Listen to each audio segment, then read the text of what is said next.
Kusemzimkhulu wezokuhatsha kulapho indaba ezizihashwa ukusuka khona nanzi ezithujileko. Siyesezwa umkhukhu umuntu ashaya umkhukhu acela usizo bebaskrima bonke endlini ama voice ayi3 swazwile askrima acela usizo.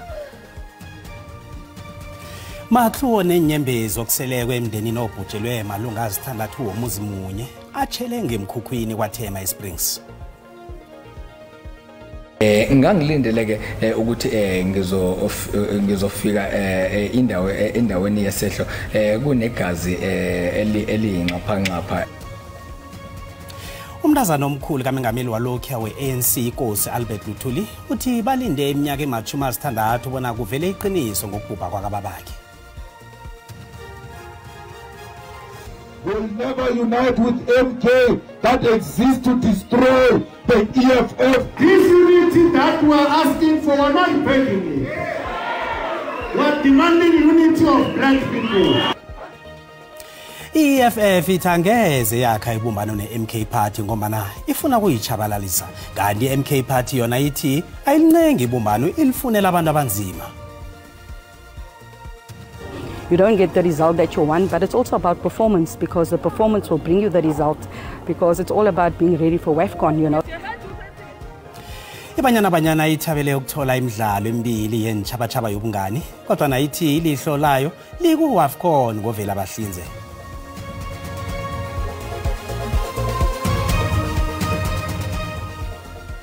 Kuyangithokozisa ukungifumana ningilindile nendaba zamahwaqela zesiNdebele kweSABC1 akwande sitshaba seNkosi.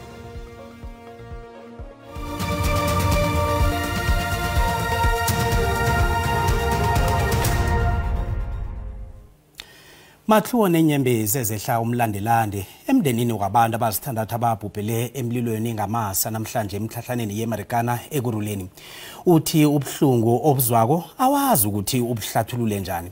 Umndeni lo uvuswe emtato evela kumakhelwane ebebalinga ukucima umlilo kodwa ngaleso sikhathi umlilo besele uchise kwasani. Umphakathi wemhlahlaneni yeAmerikana ekuruleni usathwele umkhono ehloko. Siyesezwa umkhukhu umuntu ashaya umkhukhu acela usizo bebaskrima bonke endlini ama voice ayi3 swazwile askrima acela usizo mara ukubhlungu sehlulekile ukubanceda sinceda umuntu oyi1 kuphela. Umndeni ovelelwe yibanga Mahluwo nanje usararekile. Umntazinyana weminyaka elikhomba ubudala nguye yedwa osindileko umbola uyembeswe esibhedlela. Unina uyise nabantwana bakwabo abane baphelele emlilweni. Yazi ukuthi ubhlungu kanjani kumovuye ekseni bavele ukuphaphamisa vele usalele wakujula ukuthi abantwana bakamama wakho bayasha la bakhona la kufika lapha waleso ubuyenze something ngoba uzothi yazama ungena phakathi but ayikho into ongayenzayo. Umnyango wezokuhlaliswa kwabantu ekuruleni uthi umntazinyana osindileko uzokululekwa ngokomkhumbulo nakalulamako njengoba nasesesibhedlela nje alolipilo wakhe. They will ensure that they give a necessary support and also they will provide a trauma counseling to the young girl to ensure that at least there's a smooth transitioning. Besizwelakhabako bathi umhlahlana lo bese uche walotha nabafikako. Abantu bakhonjela ukuthi bacheje lokhana babase imbawula begodu baqinisekisa ukuthi abachiya amakhandlela akhanya ukuthi umlilo ulumethe njani kusaphenyisiswa. Asiqale umbono wakho mbukeli ngalendaba eqeda ukuphela uyalandela.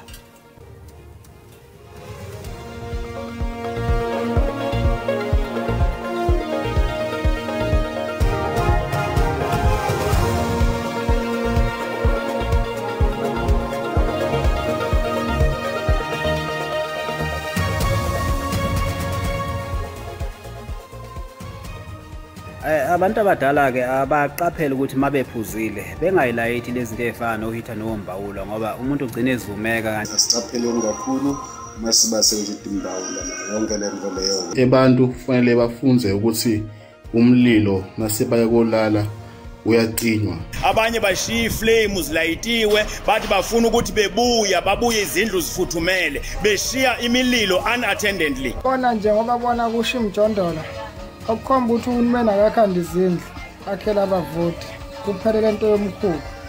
akucinywe yonke into nasikhambako ofuna siyokulala. Abantu manje njengoba kumanda sokumakhasi bangabasi imbawula noma bayisa imbawula bayikhiphe masebalala. Uma kuyikuthi ke uzobe lapha ke upheka noma water iheater yenza sure ukuthi ke mawusufika lo buthongo uyayicima. Ithina esibasa imbawula qinisekisa phela ukuthi emva kokuthi uwothele imbawula leyo icima ukuthi siphephe bakwethu. Awa nje sekufuneka ugovernment angenelele afundise abantu izihlalo zomlilo umunalalawo acima ikhandlela. Umbona ke umbukeli SABC ayizokuthwesa umlando ukuziphendulela ngombono wombukeli.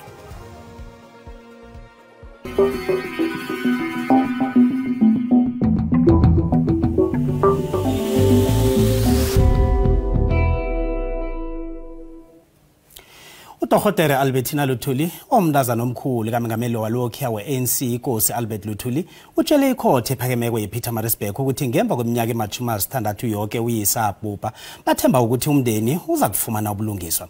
Udokotela Luthuli wethule ubufakazi ephenyweni eliragako lokubhubha kwakayise.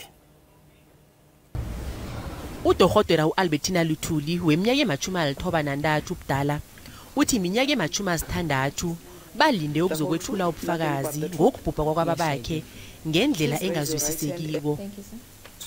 Nebekathula ubufakazi utshele ikhotho ukuthi bekubeki namhlanje bebanembuzo eminingi malungana nezehlakalo zokubhubha kwakayise. Ezehlakalweni ezabangela ukubhubha kwakaLuthuli udokotela uLuthuli uthi umndeni bowukholwa ukuthi uyise wachayiswa ngumuntu ehloko ngesikhathi abambelele ngesimbi esitimeleni. Ube watsho nokuthi wakhamba wayokuhlola indawo lapho abathi uyise wabhubhela khona kodwana khanga afumana amacaphazelo wengazi. I expected a very messy and bloody sight. In fact, I remarked to Tulani the lawyer that there was blood on the left-hand side of the railway, which suggested that there was a squirt and then less around. Ubuye kodwa watshela ikhotho ukuthi uyise bekathathwa njengevukela mbuso ngesikhathi sombuso webandlululo. Ngonobangela wesikhundla kunye nokuthanda kwakhe babantu bebakholele ekutheni umbuso wangaleso sikhathi bewufuna ukumsusa unomphelo. He had received the prestigious internationally and highly respected Nobel Peace Prize in 1960 or 61. This resulted in serious condemnation by the government of the day of both the award being given to Baba and that the Nobel Peace Prize Committee had lost its credibility by awarding it to a terrorist. Udokotela uLuthuli ulindeleke bona rage nokwethula ubufakazi ngelesibili. Munye umcozululi wezevikeleko ovikele isikhulu sezokushushiswa komphakathi uAdvocate Shamila Batohi ngemva kobana ezinye inhlangano eParliament zithe akaqothwe lokho kulandela ukuchathululwa komfundisi weNigeria uTimothy Omotoso kunye nabanye ababili asolwa nabo ngamacala okukata ukuthumba kunye nokudlelezela okuhleliweko. Ijaji ecaleni uIrma Skuman wahlaba ngamagama abukhali ukuziphatha ngokubhalelwa kwabachuchisi ukwenza umsebenzi ngefanelo. Isikhulu sezokushushiswa komphakathi uAdvocate Shamila Batohi uvikele imibuzo yokubhalelwa kwenza umsebenzi kunye nokuhlayela kwamakghonofundwa ngeofisini lakhe. Amalungu eParliament bekathi ukudla uBatohi kunye nephiko lezokushushiswa komphakathi ngesahlulelo ecaleni lika Omotoso. Amanye amalungu we-EFF no-MK athi akathokoza umsebenzi bathi ngaphasi kobuholi bakhe iNPA ibhalela kwenza umsebenzi. Incredibly good work in turning around the NPA, which is now a professional, well-run, reasonably well-capacitated prosecuting authority that has prosecutors of the highest standards of integrity and professionalism. At this point in time, I'm incredibly proud of the work that the NPA has done. I have no intention of stepping down.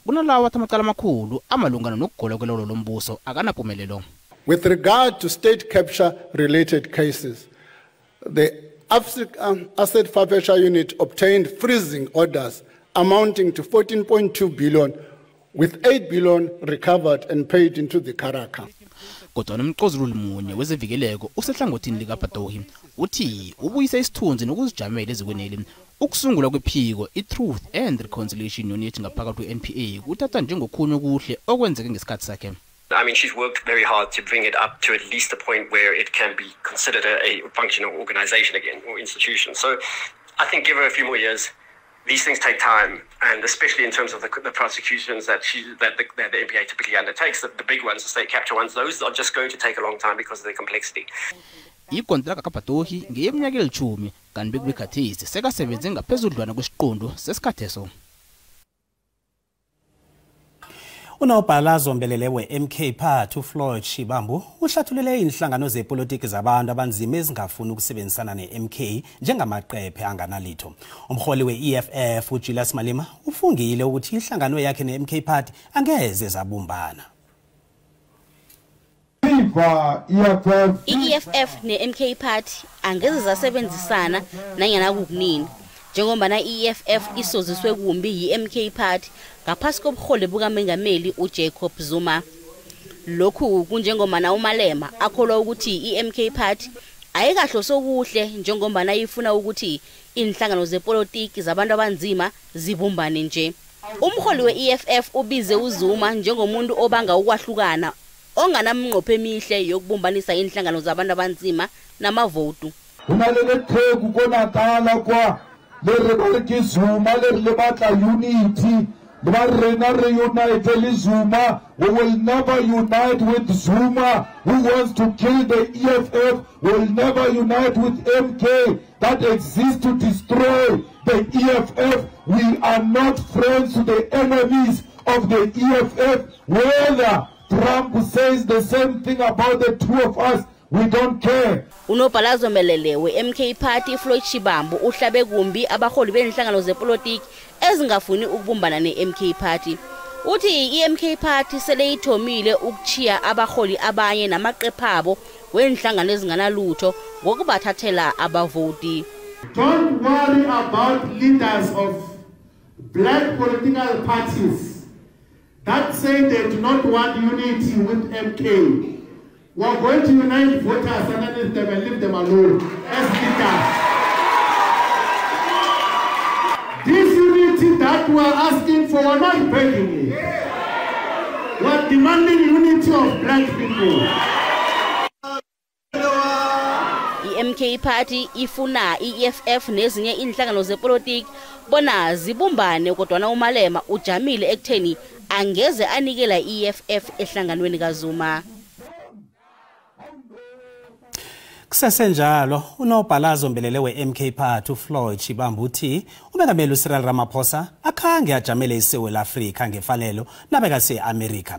Inkulumo le izwakale nabe kugidingwa ilanga le-Afrika ethembisa izolo.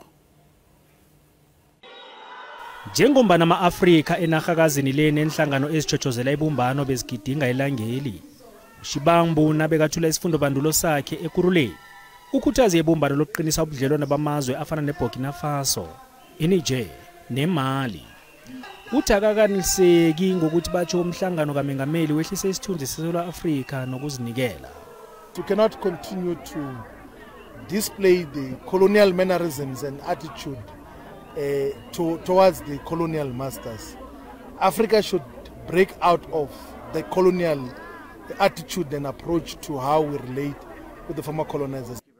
Ngemva kwamalanga ambalwa uMengameli abe nomhlangano noTrump, ungqongqotjhe wezokuthintana wakhibelela encwajaneni yangokomthetho yemmemezelo zomphakathi endinyaneni yemigomolawulo ekorweni yezokuthuthukisa amabhizinisi wabantu abanzima abe badinywa amathuba phambilini, kufaka hlangana amahlelo okutshala imali ngamakhampani wabo. uShibambu uthi kuzokufana nokuchigamisa umthetho nange kungavunyelwa inkhampani ezifana neStarlink ukuthi zokusebenza eSouth Africa apha.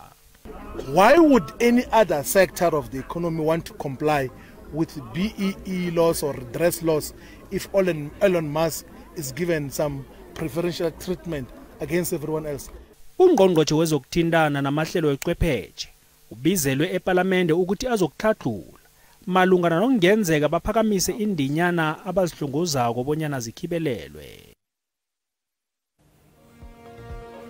Nasibuya entolo. Basifundise ngezinto efanele sizikhethe ema-university. Basifundise ngendlela ifundo ibaluleke ngakhona, basikhuthaza nokuthi si-apply kuma-university. Bayabuka abantwana abakhambele i-Career Expo yesiyanceda Riyathusa i-Alma Strip C eMpumalanga bathi babheme bakholwa.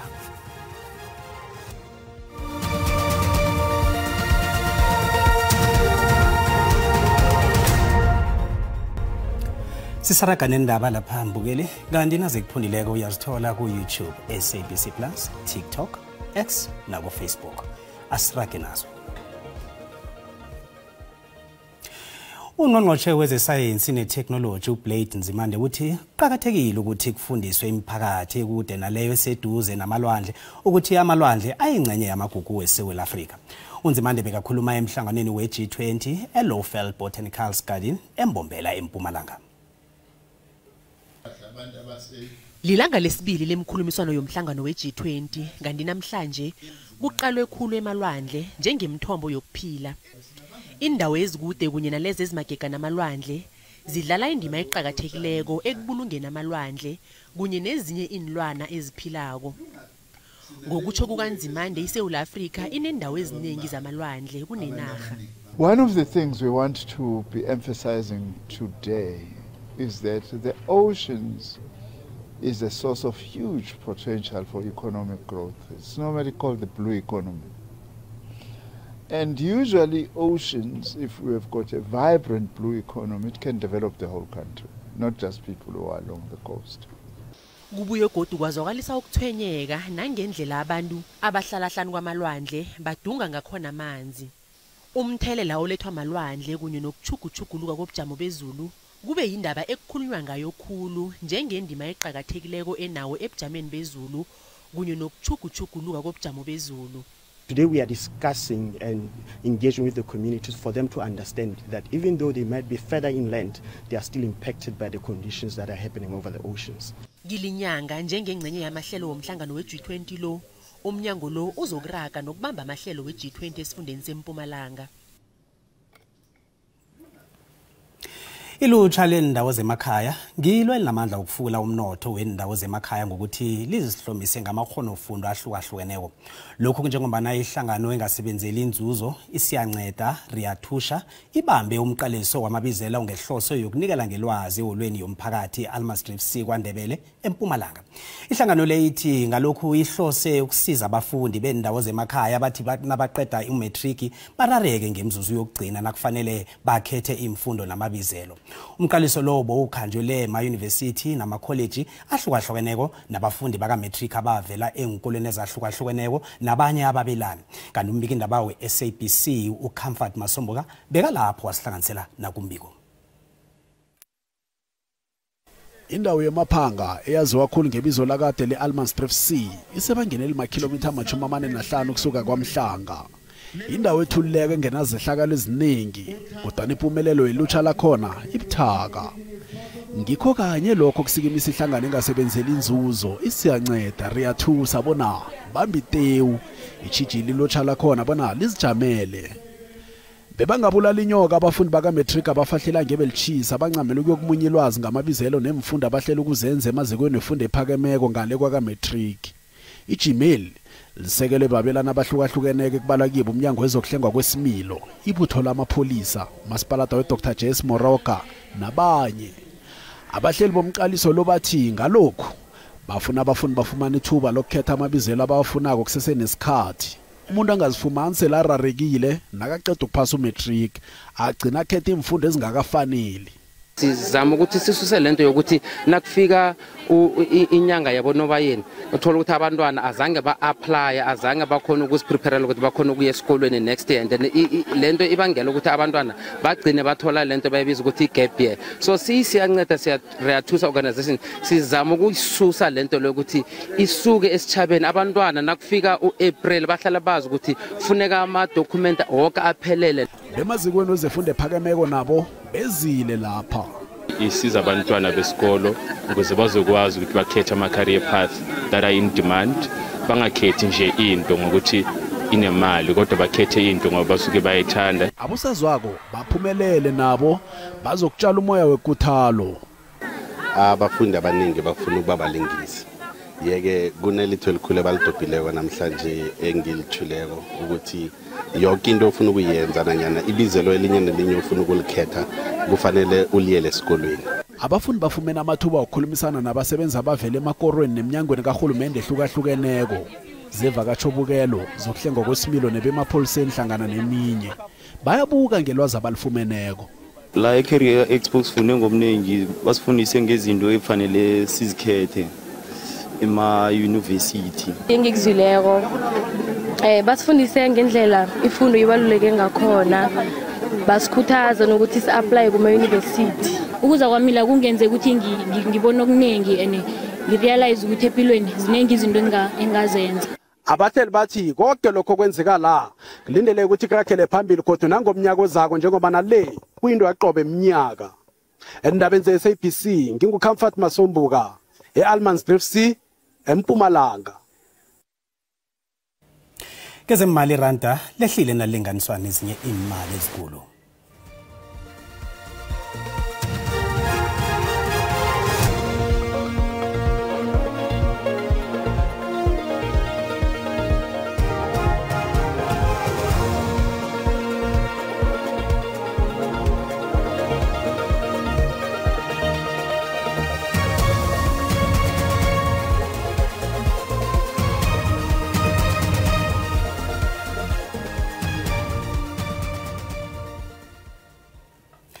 Kezemidlalo ibanyana ithabele ukuthola imidlalo emibili yentshabachaba yobungani yokuzithabulula ngaphambi kwemidlalo yayo yebigiri yeWAFCON eyokudlalelwa eMorocco nguvela bahlinze.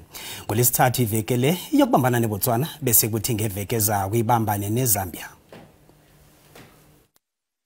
Inkutani zebigiri iWAFCON yango 2022 ibanyana yakile imidlalo emibili ibophele ngabadlali bayo ebathembileko abafana nokapteni obekalimele isikhathi eside uRefilwe Jane kunye nabadlali bayo abadlala engiqhemeni zangaphetsheya kwamalwandle abafana noJermaine Sioposinwe, Amogelang Mutawu noHilde Magaya.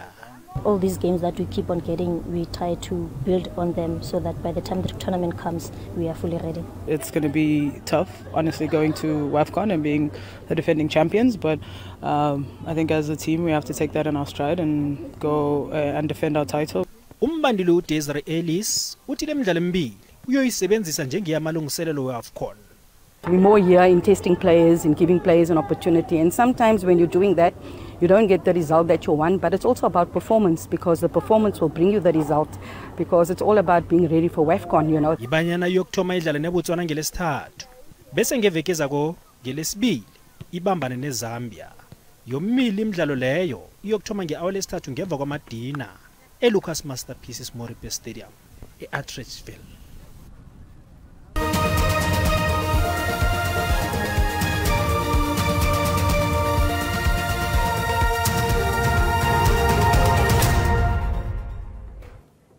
Siyaloshisa ngomvulo amakhazana nokho asesekhona kanti ke sibona lapha ke amathuba wezulu amathutshana athi 30% kusuka lapha eCape Town ukuchinga ngale ngeGqeberha lokho yakubonako kazi ke moya omakhaza lokhu ke zinkomba ezisho ukuthi kunomoyana sikhuluma ngandambama namhlanje sina sithi siyokuqala ke kusasa amathuba lawathi ukuqina endaweni zalapha kubomthatha eMpumalanga Kapa angenelele godu nakileza ndawo zangejingalanga Kapa ngapha ngeCape Town ke lisavale ngamafu nalapha kusesezinkomba lezo zibonako zomoya lapha ke endaweni zabo Pitori sibona lapha ke ikhonakalo ukuthi kungaba nekungu sakusuduka ukwazi ukubona ukuthi anjani amazinga okushisa sithome isifundeni sangeGauteng sipholile isifunda noma silala sivuke kumakhaza eJohannesburg makhaza napheze emini yonke nge19 ngemva kwamadina eLimpopo nayo ke ifuthumele lapha eThohoyando neMusina eliphalale phalaburwa ukuthi kezinye indawo ke kupholile njengalapha eMgobani sibona lapha ke eMpumalanga imakhaza pheze imini yonke indawo yangakhona endaweni eziningi kupholile ngemva kwamadina ukuthi ke ekseni nebusuku kube makhaza asibonane kodwa ngesikhathi esilandelako dido